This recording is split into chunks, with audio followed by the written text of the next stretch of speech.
Hello, everybody, and welcome to Friends of the Force, a Star Wars podcast. I'm your host, Brad. And I'm your host, Sarah.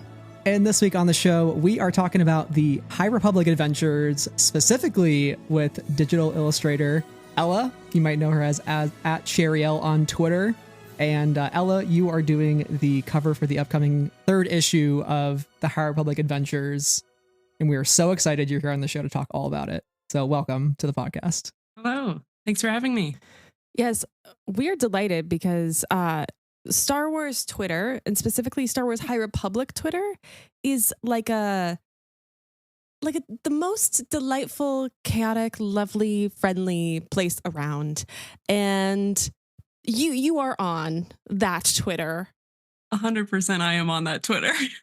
And now you have made a cover, which, guys, is gorgeous. If you haven't seen it, go look for it literally right now. Oh my gosh. Congrats. Oh my gosh. There's my reaction on that. I almost feel like this whole thing has been sort of hyped up too much. No. Like, I don't know. It feels like there's too much fanfare for a single cover, but I'll take it. No, we always have to celebrate the wins, I think, of whenever like awesome, lovely fans get to do awesome, lovely things for the franchise that we all love together. Like, I think any one of us, like, in the fandom, getting an opportunity is a win for all of us, and just like a joyous thing to like see that Star Wars recognizes the amazing talents of across things like of their fans and gives them opportunities as well. So that's my thought. That's why we love to interview authors too, because like, getting to work with people who have written articles and things and now have written books, and like, I love that. I love it. So no, not enough hyping up. More hyping up, please. Well, thank you. I mean, I appreciate it. It's definitely like, yeah, kind of a crazy opportunity that I've been given here, and I definitely don't take it for granted. So. June 28th, 2022, you tweeted at Star Wars, "Please hire me to make a High Republic cover art. It's my dream job." And you posted this like amazing photo of Comac Vetus and Reith Silas on a balcony. And I don't know if this is one of the first things I've seen of yours. I remember at some point I was just like, who is this person? This art is amazing. Like, it has such a unique style. Would you have actually thought, those almost 2 years ago, like you'd be here in this position now to be like, I have it coming out, I can go buy it at the comic book shop or wherever, and then like, display it? Like, it's just, isn't that wild to think about? It is. And I have said this multiple times before, but I do want to reiterate that that caption on that, like the "Please hire me, Star Wars," that was a joke. That was not meant to be serious. That was not like a call to action. It ended up basically being one, which is kind of crazy. But yeah, I mean, like, basically everything that has happened in the trajectory of my career so far, like, has mostly happened through sheer happenstance. That kind of being one of them. And I don't know. Yeah, it's really crazy that, like, I don't know. I posted that, and then just like a wild series of events happened, and then now we're here. I feel like when you're in a creative profession, like whether you're an artist or like a writer, sometimes you do have to like unironically shoot your shot and just like put the feelers and put the manifesting out into the universe to see. Like, we just talked to Megan Krause and Amy Rickow, who did the character encyclopedia, and Megan had a similar story to share as well. With how she got involved in that project. And it's like, sometimes you just gotta put it out there and see what happens, because you never know. And there's no harm in asking, as long as it's done respectfully and without harassment. We should not, as a fandom, just start adding Michael Siglain and being like, oh yeah, don't do that. Absolutely not. He gets enough tagging on Twitter. We're not doing that, to be really clear. Brad said us, but the fans. Us was like not, we're not High Republic fans being like, what have you done, Michael? What have you done, Daniel? What have you done, Charles? Of course. But like, taking it back a little bit, we'd love to know a little bit about when you first became a Star Wars fan. Like, if it predates the High Republic, if it came with the High Republic, what has been your journey with Star Wars? My journey with Star Wars, I again, like whenever I think about like the butterfly effect of all of this, like it kind of blows my mind. So like I had watched, like, my dad's a Star Wars fan. He's not like he's more of a Star Trek guy, but he likes it. I mean, okay, I say that, and he saw A New Hope in the theater like 17 times in a row or something stupid like that. But I watched A New Hope as a kid, maybe twice. I think I watched Empire once. I never watched Return of the Jedi. Just wasn't like I was aware of it, wasn't really like a fan. Um, and then like I was driving to work one day in like December, I think it was December of 2019. And I don't know if it was like some sort of act of God or a curse or Definitely a something. curse. But I just definitely a curse. But I was just like, I should watch all the Star Wars movies. Out of nowhere. Just out of nowhere. So I mean, you know, it really depends on how you look at it. I think my wallet definitely thinks it's a curse. Yeah. But It's like the so I did Interstellar that. meme where Matt McConaughey's like looking, he's like, no, don't leave, don't leave. No, It's like your exactly. wallet being like, don't start buying the books, don't do it. Oh, it's bad. Yeah. So yeah, I did it. I watched all the Star Wars movies, which of course inevitably leads to watching the Clone Wars and then Rebels. Not finishing Rebels. Don't tell anybody. um, Yeah. I know it's like it's bad. You know what? We're actually going to put the timestamp on this in the description so people know. So people know Hear that I Ella's haven't big finished reveal. Oh, I've said this on Twitter multiple times, and people always attack me about it. People were attacking me the other day about that I haven't read Dark Disciple. This episode is actually going to be a live commentary of the final 2 seasons of Star Wars Rebels. So buckle in, everybody. Listen, We're going to be Rebels- here for 6 Rebels hours. is my favorite. It's tied for my favorite Star Wars show, and I can't bring myself to finish it. I just can't do I've it. been there. Honestly, valid. Yeah. Yeah, exactly. Yeah, so watch the, you know, whole shebang. And then I don't even know what it was. Oh yeah, okay. So me getting into Star Wars as a whole, act of God, right? Sure. And then I just randomly, I was looking at my Instagram notifications, which is like I don't look at them all the time. You don't like constantly monitoring them. I just happened to be looking, and I saw that an account called Roop Helps Pod Race followed me, and I was like, "What is this?" You know, and you see something like that, you just kind of have to click on it. And I happened to be there at the right time. I clicked on it, and I happened to like be like, "Oh, this is this Star Wars podcast. I'll give them a follow back, and I'll, you know, listen to an episode, whatever." Um, and you know, I liked their show. I'd message them, be like, "Hey, you guys are cool, whatever." And yeah, that again, complete coincidence that I just happened to be looking there, and one of the co-hosts, I think it was Jess, who followed me, and I just like a couple months later, Jess had invited me to like this Discord server or like Star Wars uh, micro influencers, we call ourselves. And that basically opened me up to like a bunch of people in the fandom. I got into the High Republic because of them. And like basically everything that's happened has been because I just happened to be looking at my Instagram notifications at the right time. I don't even like, how does that happen? I don't know. But yeah, I mean, that's kind of the short of it. But I was it like an oh my gosh guys you should read, was it what specifically got you of that network to read the High Republic? I'm so curious. it was mostly just like I had like gained some osmosis of the High Republic just from like hanging around and talking to these people. These people, my friends. It sounds horrible. And I was like, I want to be a part of this inside joke that's happening with all these people. I'm like, I feel left So out. I'm gonna read a book. I started letting exactly. I'm gonna read a book. I mean, I'd been reading like I read the Thrawn books and a couple other like one-offs. And I finally picked up Light of the Jedi, and I was like, oh, this is something special. This is something really, really cool. And yeah, I just kind of went from there. And here we are. Note to Like, self: peer pressure your friends into reading the High Republic. It works. It's what I'm it getting works. from this.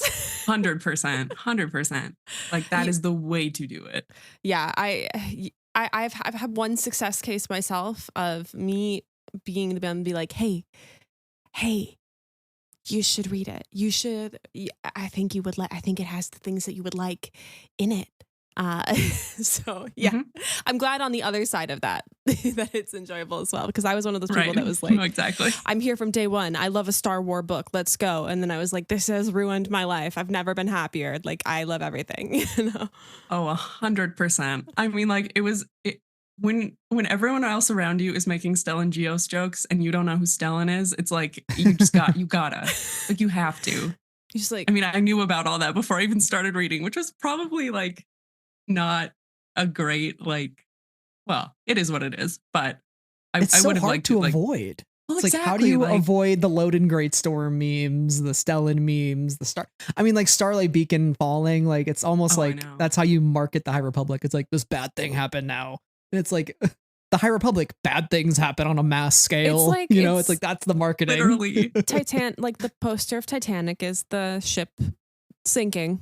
Yeah. You know, like it's Mhm. it's like that. You have to Yeah. tell people what it is. They'll join the party. Exactly. It's a Star War. It's not a Star Piece. It's Star Wars.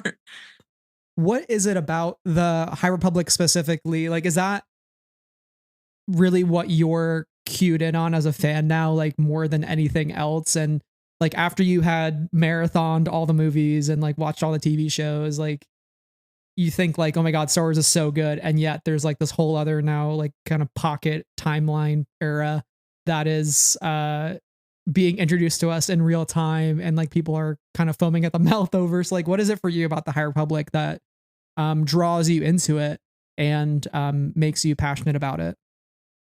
Yeah, I mean, I kind of feel exactly the same way, that it's like it is its own little pocket, and it feels very different from the rest of Star Wars in a way that I kind of can't really articulate. And it just like it feels it's so like different and unique and good.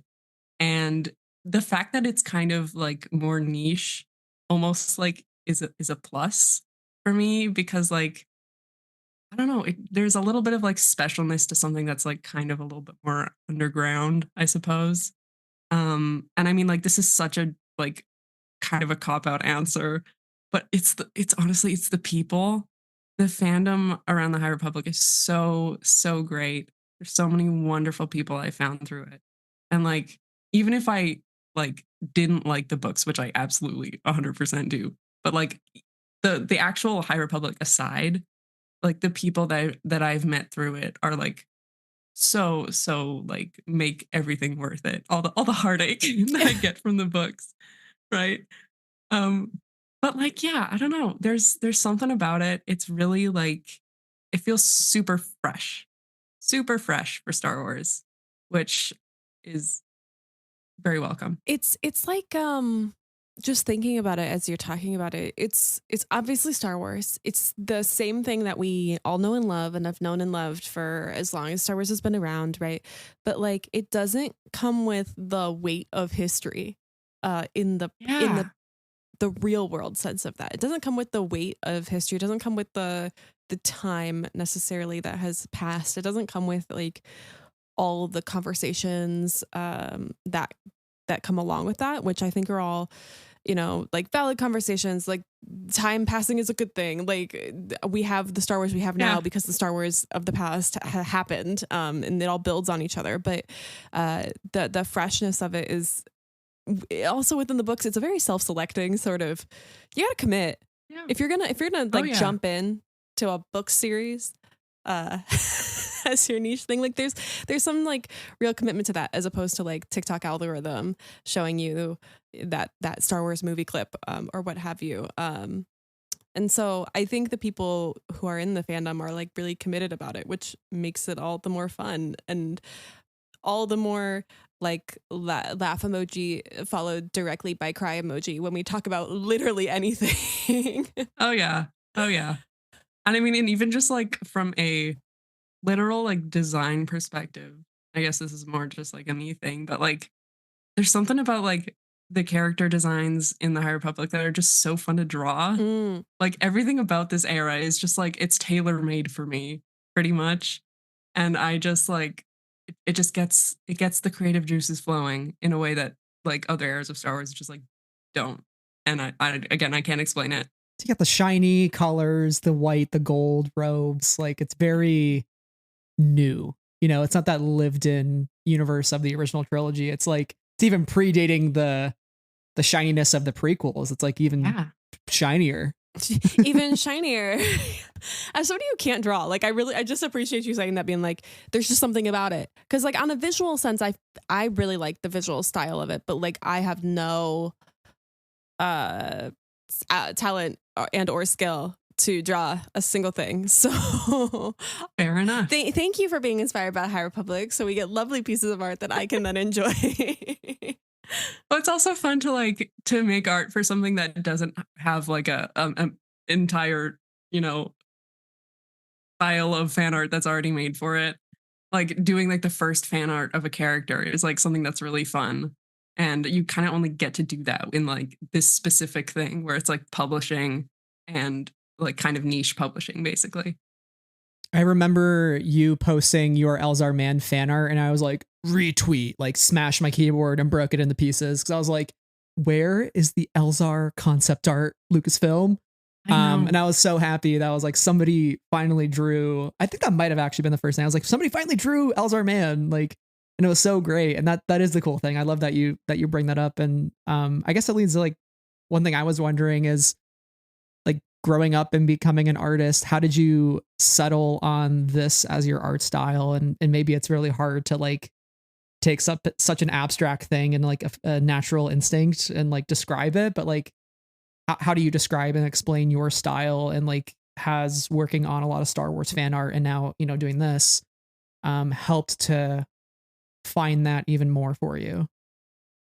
It's actually like I've talked a bit about like art style previously, but I when I was younger I used to struggle a lot with style in particular. I would like go from thing to thing, like trying to like find it and like fine tune it to something that's like sort of like recognizable and consistent and that's like appealing. And I would just like try a bunch of different things, like one after the other. And I would never find anything that I like really liked. And it took me a while to realize that like art style is not something that you decide on. It's not about how the art looks, it's about how the art is made. It's your process that is what creates your art style. So instead of focusing on, I have to make all my eyes look the same or all my whatever colors look the same, I just completely like abandoned that notion entirely and was like, okay, I'm just going to make art in the same way each time. And it works. It works. And yeah, I just like kind of fell into what I'm doing right now. Feels right. I always hated doing line art, so I just stopped doing line art. Like fully I never do it anymore. And to an extent, it's a bit of a hindrance because when people ask for, you know, sketch and then lines and colors, I'm like, I can't give that to you. But you know, not a big deal. And yeah, I don't know if necessarily Star Wars has evolved my style, but my style has sort of evolved with Star Wars. Um, if that makes any sense. But that's sort of just like a natural progression of an artist. Is just that over time you'll kind of settle into it. And I think I generally have. I've gone a bit more painterly recently, rather than more cell shaded. But this is like getting into minutia. But yeah, I mean, I am currently very happy with the way that my art looks in like a style sense. So younger me would be happy that I found something. Yes. Great. You're like, I'm doing okay, at least okay. I'm doing okay. Younger me would be proud. No, I love that. And like, whenever I look at one of your pieces, one of the things I love most about them is just like how warm they feel. Like the way that you use light in your pieces is something that I think sticks out to me just as a viewer and an uneducated art appreciator. Like I'm always looking at art, but no, I really love how warm and like friendly your art always feels, if that makes sense. Thanks. I mean, like, generally speaking, the most, at least this is what I was always taught, and what I kind of agree with is the most important things in art are color and light. Like, if you're looking at something from a distance, and that's pretty much the only thing you will see is color and light and how those two interact. So, yeah, I I try my best with that. So, Now, getting to work on like the cover for High Republic Adventures #3, you get the call to do it. First off, like, what is your reaction when you first hear that, hey, we want you to do a Star Wars comic cover? And then second, when you're starting to put, you know, pen to paper or stylus to iPad or tablet, as a digital artist, what did that start to look like? And how did you go about finding out like what you wanted to put on the cover and that collaborative process, like with the team? yeah. So, like pretty much every major, like career, big career project, any sort of contract work, I always just like randomly receive an email, and it's just like, oh, I guess this is here now. So yeah, I randomly received an email from Dark Horse, back in October, and I don't know, it kind of felt like, because I've sort of been like, teasing is not the right word, but like I had been anticipating a job from Star Wars for like quite a while. There's a whole chronology of like, is it going to happen? Oh no, it didn't, and stuff like that. So I mean, it kind of came out of the blue, but at the same time, I was kind of expecting it. But when it finally did happen, I was like, oh, this is hopefully the start of something new. And I mean, obviously, I was very excited about it, but also very nervous because like that's a lot of pressure. My well, technically it's my second comic cover, but like still your second comic cover being Star Wars, like that's kind of insane. But yeah, once I accepted, um, putting it's so weird because like you when you draw fan art, it's just like it's fan art, but then suddenly when you're drawing official art, it feels different, even when you're doing the exact same thing. You know what I mean? There's just something's a little bit. There's something in the air. You're I don't know. slowly pulling the Daniel Jose Older gavel out of the door while you're doing an official cover. You're like, I'm gonna do it. Smash canon. You're like, this is reference now. Oh yeah, 100%. Yeah, it's a weird. It was a weird feeling, definitely. But yeah, in terms of like the process of what the cover was, I'm not entirely sure how it is for other like IPs or even other like Marvel. So again, this is the second comic cover I've ever done. But yeah, I was given a few options, just like a couple like paragraphs of, or not even paragraphs, sentences of what they would like, and I'm assuming that those came from Daniel most likely. And yeah, gave him a couple of sketches. I, I mean, it's it's very different from the cover I did with Ethan because Ethan basically said, "Go ham, do whatever you want. Like, here's a theme, run wild," which is great, but also like sometimes too much freedom can be very hard to pin down. There's too many options. So on some level, I'm like, I'm very grateful for like very specific things because then my brain can just like create a composition, and I'm like, I'm good. That's it. That's all I need. I'm done. Um, but yeah, that's pretty much it. I mean, it was a very short turnaround time. It was like probably I don't want to say the most stressful 2 weeks of my life, but it was like it was pretty intense. Um, but yeah, I'm happy with how it turned out. Seemingly other people are too, Yes. which is great. The answer to that is yes, other people too. Clearly you got paid for that job. Congrats. But also, I will just continue to stare at this cover because I think it's beautiful and I love these characters. And I'm so glad that they're back in our lives after such a long time as well.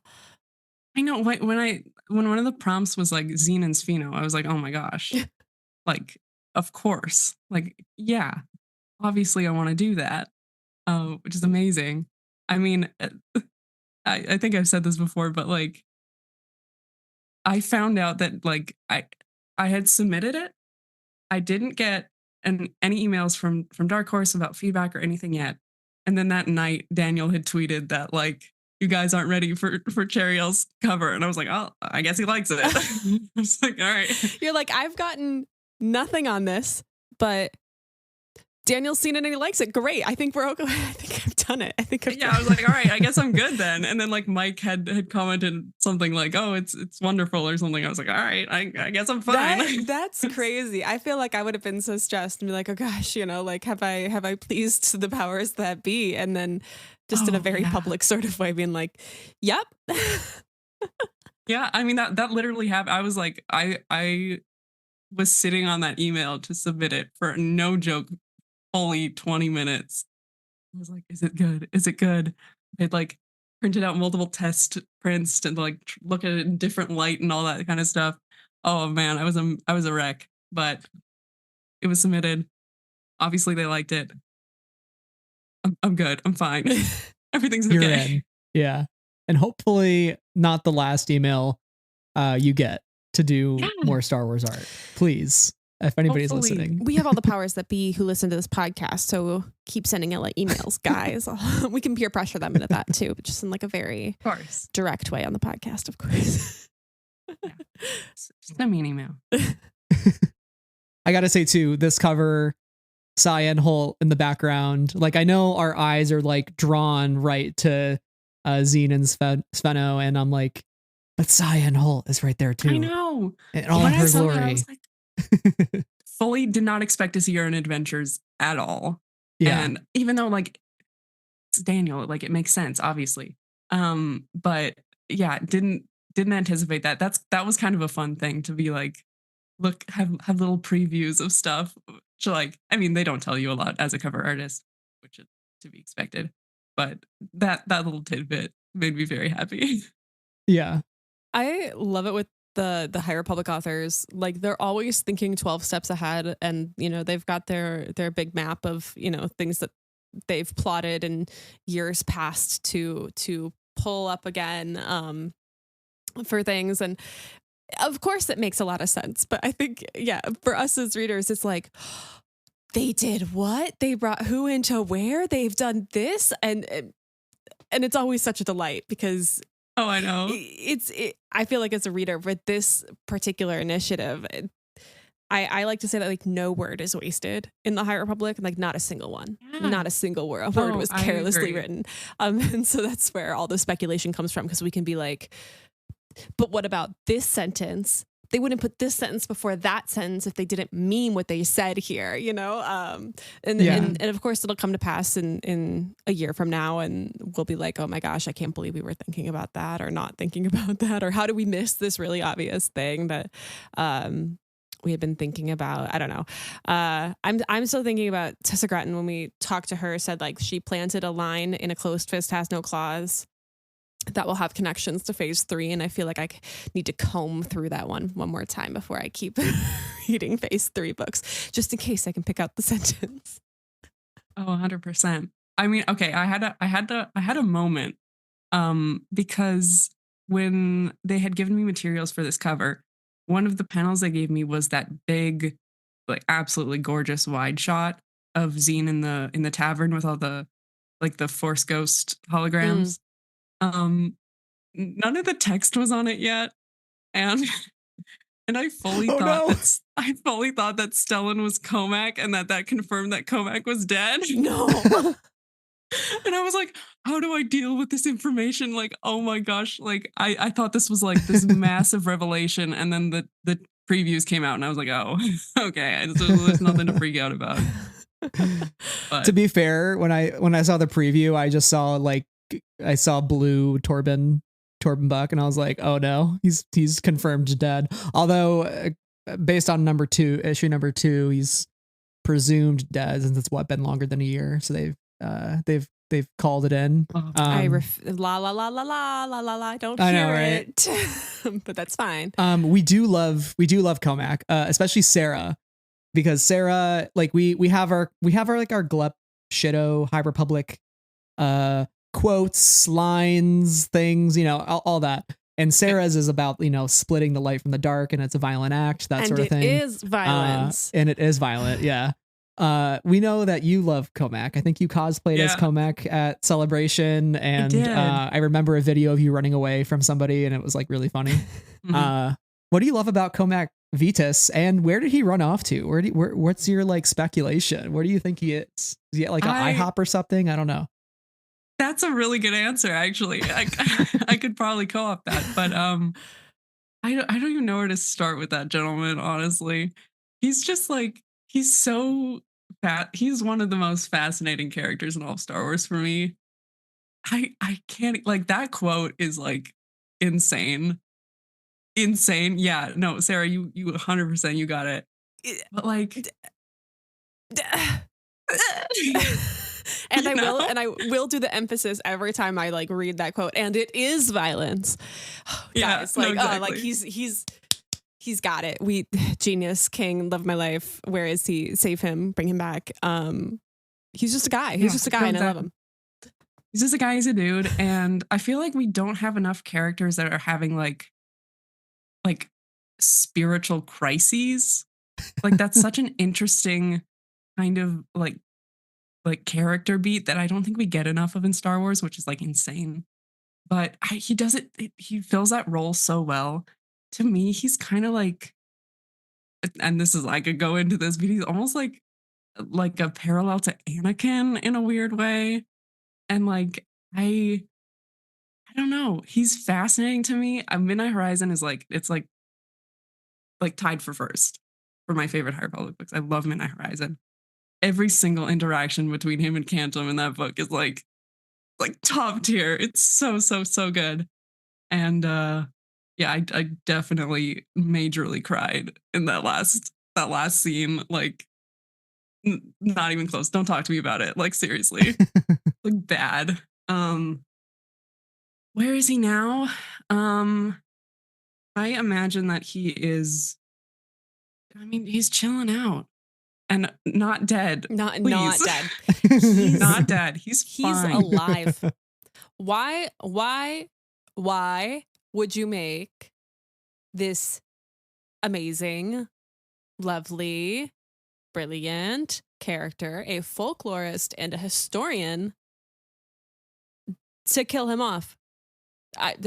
Why would you do that? Also, don't do that. Exactly. Don't do that to my poor historian man. As a history degree person, we need him. I need him. Historian representation, please. In the Star Wars. So important. So important. But no, yeah, he's alive. Obviously. He settled down. Obviously. He settled down. He's a cottage somewhere. Right. Like he's living his best life. He's chilling. Yeah. I think I fell for him really quickly because they were like, oh, and he's a folklorist. And I was like, oh, heck yeah, he is. Let's go. I was like, I want to read all his white papers. Like, let's get the work. Publish me some in-universe academic papers. Publish me Nemec's Literally. manifesto. Publish me all this in-universe thinking. I want all of it. And so like thinking about what he would be writing about and researching delights me to no end. And I don't have the ability to like write it in fanfic myself, but like if I did have that skill, I would totally write in universe academic text. Star Wars, don't call me. I don't have that skill, guys. It's got to be somebody else. But yeah, we need it so bad though, like genuinely. That, and then like from Light of the Jedi, like I just want all this in-universe text. The Jedi romance books that that one character in the second chapter of Light of the Jedi is reading and then dies because they get Think I got. Think I got by the Great Cyberspace Disaster. Yikes. Yeah, but I think what's so fascinating about like that trio from Into the Dark is it's Arethu doesn't like to go outside and then is thrust into the world of adventure and peril, and you're like he's like, oh no, I guess I'm here now. And then you've got Comac, who's been on this beat for a while, and he's like, there's a lot going on in the Jedi. And you've got Orla. You can't kill off Comac if you've already killed off Orla. Like let's have some logic in here, guys. Authors. No, seriously. We can't have Wreath be the only one standing. That's ridiculous. Please. Couldn't deal with it. I think Comac is like the Star Wars Henry David Thoreau. He is in the wood, like you said, he's in the woods, he's in a cabin. He is like writing like the next best hit. He is gonna write something that is gonna go in the Jedi archives forever. And he's gonna be a legend for it. I just feel like he's gonna make a comeback. He's gonna have a book tour. It's gonna be a book tour. Oh my I know. gosh. Have a book tour. Wow. I think it's gonna happen. Yeah. Damn. But you mentioned Midnight Horizons, one of your favorites, and Sarah and I will shout from the rooftops how good the DJOU is, which is the Daniel Jose Older universe, book universe. So the DJOBU. We're just adding letters at this point. We just add as many letters as you want. It's fine. What are some of your favorite High Republic works? You can include Midnight Horizon in that. But like, what are some of the others that have stuck out to you as well? I had to like really think about what are my favorites the other day, because I was like, I don't actually know.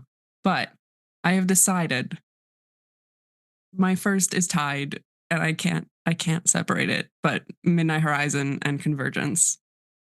I know that like Convergence is one that's like kind of, I want to say polarizing is not the right word, because I don't think it's a polarizing book, but people either like love it or don't love it. And I don't know why. I think that Zoraida Cordova is like such a talented writer, and her prose is just like insane. It's insane. And I just love Convergence so much. I'm generally more of like a phase 1 person over phase 2, but like that book made me feel crazy. Love it so much. I mean, an exact same thing with Midnight Horizon. Like I can't put one over the other. So good. I still can't fathom that we are getting Zoraida's Beware the Nameless like this year. Oh. Like that's happening. Haven't heard much about it, but it's happening. Can't wait. I hope so. Like, to me, Convergence is like the most like quotable High Republic book. I don't even like. Again, it's she's just so good at what she does. She's so good at romance. I mean, like that's her background. Crash obviously. of Fate. Have you read Crash of Fate? I have not. Okay, Me too. do that right now. Oh my gosh, do that right now. Like right ate after that this book. pod. I ate that book up. She literally ate the book. It is. It's in her bloodstream. No, okay. Oh. It's part of her. This is like no shame. Like you just have to come back. We just have to talk once you've read it, because like if you love Convergence, like you're gonna love A Crash of Fate. And then also you have to buy a copy of the hardback if you can find it, because it's fully print. Like the art is fully printed on the book itself. The cover. Oh, so not on the jacket. It's on the jacket, but then you can take it off, and then like the naked book is also like just the art on. It's gorgeous. It's a beautiful book. That's pretty rare. It's really worth your time. Okay, I'll add it on my reading list that is currently way too large already. But you should put it at the top. I just Same. like you would love it. You would love it. Like take my word for it. I still need to read Eye of Darkness. I'm very behind. It's like quite bad. But read A Crash of Fate first. Okay, you got this. I believe in you. You'd crush it. It's so fast, because like you get into it and the romance like moves so quickly. Oh yeah. Anyway, sorry. I'll get off the soapbox now. Hey, I'm all for evangelizing your favorite books. I think like also in terms of comics, man, anything Daniel does. Yes. Top tier. Yeah. Oh my gosh, Trail of Shadows. Are you kidding me? Yes, I was hoping you were going to say that, because that's like top tier comics. So good. It's so good. It has no right. I remember reading. Like, he has absolutely no right. as good as it is. Like, And I quote, Daniel, we can't keep doing this. There's like a $300 like 9.8 graded variant C version of Trailer Shadows #5 that I keep going back to on eBay, and I'm like, I don't need this, but I want it because Trailer Shadows. Brad, And I don't really care about comic grading, but I'm like, it looks pretty. if you get that comic, it's going to be locked in a plastic box and you can't read it. Think about that. I know No. it's true. I know it's true. You can admire that beautiful But art on still- the cover, but you're not able to read it. And that's Comic hits different. It hits so different. It's so different. I amazing. remember like when I read that for the first time, I was like, oh, this is something. It's something different, and it's something kind of spooky and spicy and fun. And just stellar. Just stellar. I think my other favorite comic is the Phase 2 Marvel run. It's so near and dear to my heart, man. That trio, the Jetta trio, is just like, oh, Kevin is just like so good at making such lovable characters. And a favorite. Kevin will break my heart any day, and I'll be like, you want another one? Okay. Yeah. I love your Yeah. characters, and then you're gonna kill them off for me. That's fine. I think my favorite Daniel work is Race to Crash Point Tower. I love my life. I love Race to Crash Point Tower so much. Part for the part and the whole for the whole, and each part for the role it plays, not for what you want it to be, not for what it could be, but for what it is. That is a paraphrase. I probably messed up something in there. But that Close enough. those characters in that book, and also the way that the adventurous characters have like weaved into all of the books now, and their way into other mediums between both, I think, YA and a little bit of YA and the middle grade especially. Yeah. Man, Yeah, definitely. I just love Daniel's characters so much. We need a Lula and Zine YA.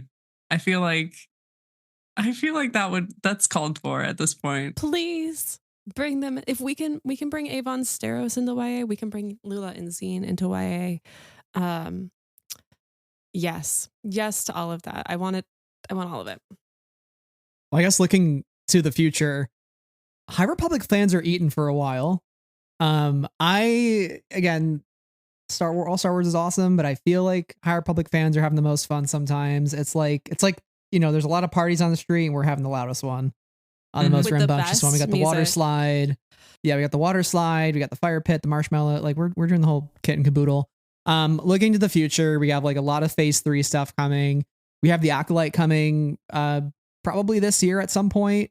No Crazy. official date yet, which is like wild to think about, that we're going to see it on screen. What are some of the things that you're most excited for, just looking forward as a fan? Like what's top of the list for you that, like, if you could snap your fingers and have it now, they would be in your hand or on your screen? Genuinely, it is the Acolyte. Like currently, that is like so anticipated for me. Being in the room at Celebration when they announced that Vernestra was going to be in it, like that was like a life-changing moment. Like that's no exaggeration. So insane. And I don't know, there's something so special about, like, as much as I don't like, publishing is like my love. I love Star Wars publishing. I love books in general. I'm not saying in any way that shows are more like important than books, but there is something very, very special about seeing these things come to life on screen, and especially stuff that's like not very like popular or prominent in the fandom. It's just like, I don't know. It feels like this is all coming together, all coming to fruition, and it makes me really sad because on the one hand, it means that the High Republic is kind of over after the Acolyte. No which one's I don't ever want- really gone. No, it's never really gone. No, I don't really want to. n- I don't want to think about it. we no actually in my head they've planned phases 4, 5, 6, 7, 8, 9, and 10, and we get High Republic books forever. So Okay, that's cool. yeah, you just Yeah. you gotta we're all about manifestation. We're all about putting it into Mhm. the universe and making it happen. If they want to take a little break, that's cool. But as long as it comes back, that's even better. Exactly. Yeah, we exactly. can circle back to it. We'll circle back. Yeah. We'll come Yeah. back. Yeah. I mean, that's kind of the big one. I mean, obviously, like, I don't know. I'm excited for all of phase 3 to come out. It is bittersweet. There's that feeling of like, oh no. But I think that, like, in terms of just like like showrunners and cast and all that stuff, it's going to be like very, very fresh again for Star Wars, which is like that's the High Republic in a nutshell. And like I'm so like grateful that that's the direction that they went. I'm so jazzed, and I want Star Wars to invite me to the premiere. Let's make it happen. Yes. Right. Speaking of manifesting, everybody was doing that like a month ago. Where they're like, I know. we're just gonna do it, and we're like, cool, yeah, we're all in. The entire High Republic fandom needs to be there. Right. I know Yeah. that's a lot of people. You know what? let's put it in a big venue. We can invite everybody. And then we can all like collectively go, we can't keep doing this anymore, guys, to the authors in a lovely, lighthearted, but like uniform sort of chanting manner. It'd be really cute and fun. Be like, Of course. shakes fist, crying together over the death of Stone. It's fine. It's fine. I'm over it. No, it's like, it's cool to think too that like, as much as we're like, oh no, my baby, everybody's gonna know them, we're also like, oh my gosh, I'm so excited that you're gonna get to know them, like if you're gonna find High Republic through the Acolyte. But then we get to bully people to read books, which literacy, heck yeah. Like That's my favorite activity. like 100%. Like if we get to bring that, like we being the whole High Republic fandom now presently, welcoming new High Republic fans in with the Acolyte is the we I'm speaking of here. Get to bring more people to Star Wars books that have maybe never tried a Star Wars book before. Like I think that's like so cool. It's so special. Because anytime I talk to anybody from Star Wars, I was like, have you read the books though? No? Here's a reading list, but like in a really friendly manner. Read Lost Stars by Claudia Gray. Like I promise you will like it. No, exactly. And like part of me is like, I can't even imagine Star Wars without the novels now. Like, what is that? What do you mean no Thrawn 2017? Like, what are you talking about? Like, it's crazy. And the fact that so many people just like don't even want to try them is insane to me. And I really hope that the Acolyte like pushes people more into that direction, because it's just such a unique and lovely little world that we got over in publishing. And and there's something for everybody. Like I truly think that there's something for everybody. I think that there's something for everybody in the High Republic. If you don't like this thread of stories or characters, you'll like this thread of stories or characters. But also just like in the writing styles across all the authors, not just in new canon, but the entire Legends expanded universe too. There's a story for every era, for every character. They keep publishing them, which is great news for me.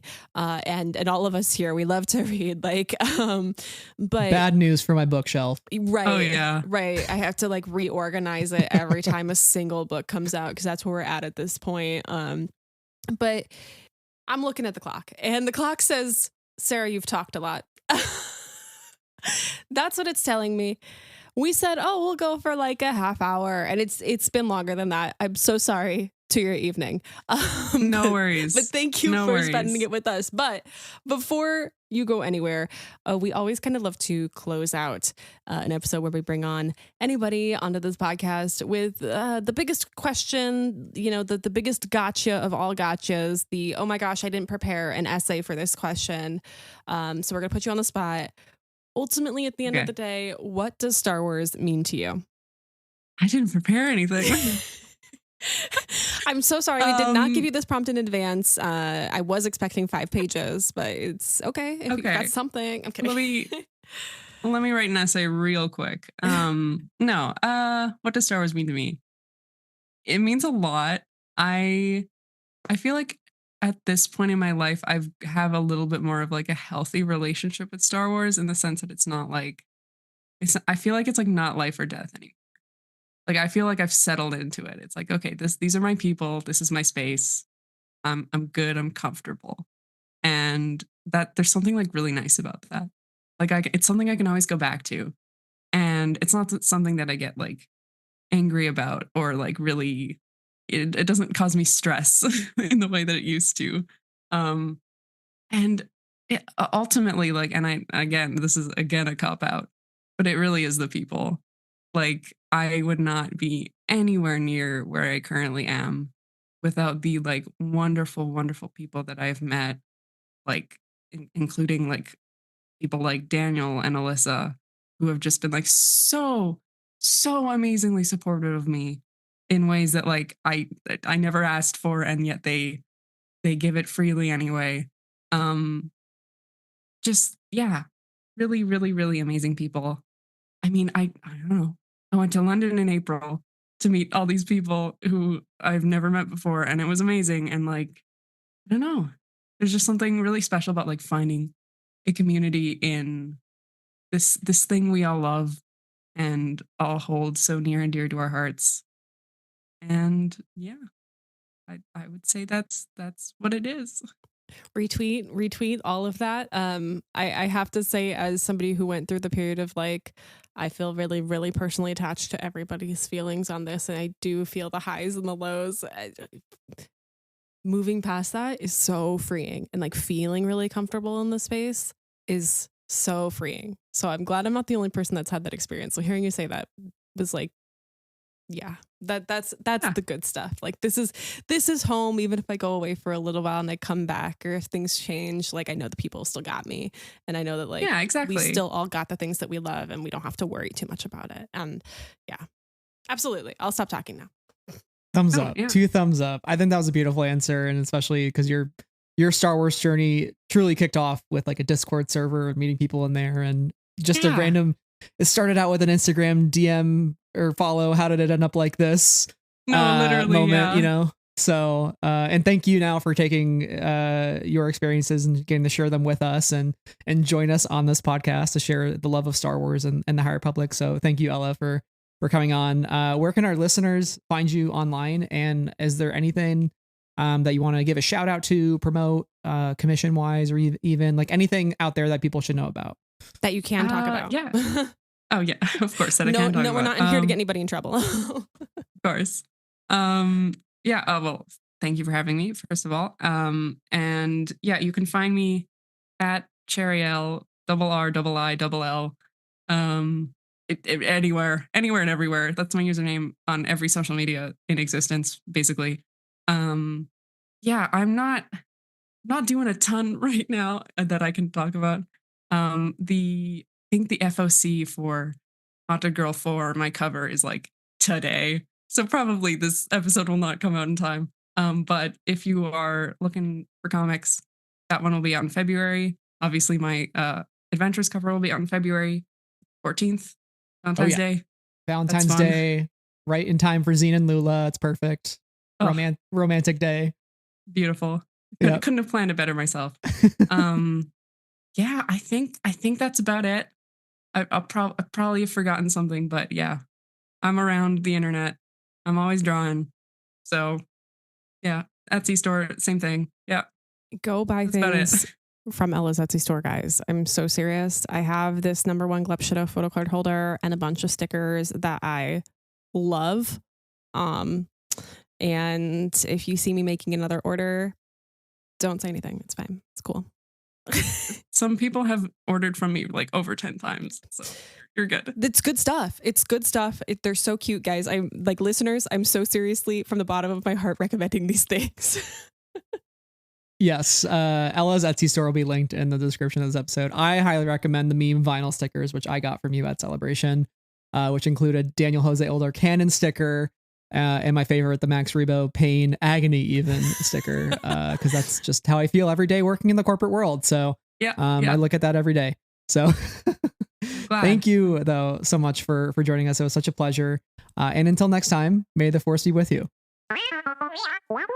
Thank you for listening to this episode of Friends of the Force. You can find us on all of our socials, including Twitter, Instagram, and Blue Sky.